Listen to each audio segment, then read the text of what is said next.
समस्त जगतां मधुकैटभारे तौ वेतराक्षि परितोषिणि पत्नीठ्ये नाथानुबद्ध भुवनावनबद्ध दीक्षे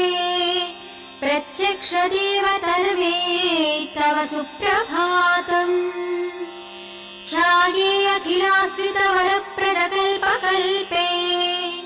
विश्वप्रदामनिलयामल दिव्यभासे आयाहि शीघ्रमघनासिनि संवितानां श्रीसूर्यदैवतवमे तव सुप्रभातम्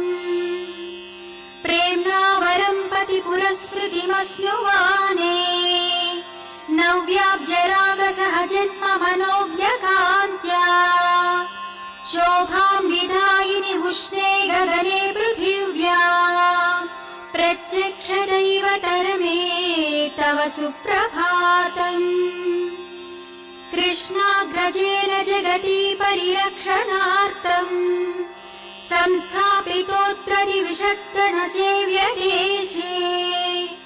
छायाभिनीसहचर्युषशयासनाथा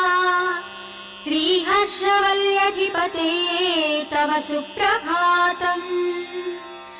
इन्द्रादिनिर्जरवरसहितावरोधाः सन्तानपुष्पविलसत्करसम्पुटास्ते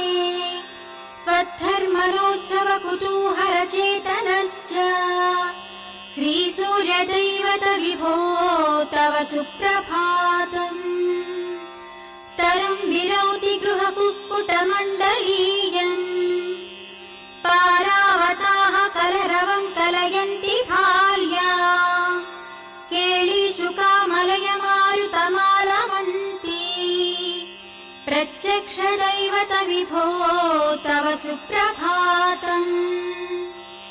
उत्फुल्ल चम्पक कुशेशय पाटलाना गन्धादिवास सुरभिशिष शिरो मृदुश्च त्वां सेवते मरुददृश्य वपुर्महात्मन् श्रीसूर्यदैवत विभो तव सुप्रभातम् स्वामिन्नदप्रवृजिनापः पुष्करिण्याम् स्नाताः प्रपूतमनसः स्मृतिवर्मनिष्ठाः गायन्ति साममधुरं ऋषितुल्यविप्राः श्रीहर्षवल्यधिपते तव सुप्रभातम् रम्याग्रहण्यविदतौ कलभाषिणीनाम् वीणानिनादकलितामृतभव्यगानम् संश्रूयते भवदनन्तगुणानुबन्धी श्रीसूर्यदैवत विभो तव सुप्रभातम् गोपाङ्गनादधिविमन्थनमञ्जुघोषाः सत्ब्रह्मचारिमुखनिर्गतमन्त्रपाठाः प्राभोति किमपि करोति तवाज्य सेवाम् प्रत्यक्ष दैवत विभो तव सुप्रभातम्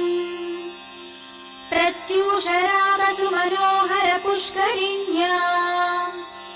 किञ्चिद्विकासि कमलोत्कट भृङ्गराजिः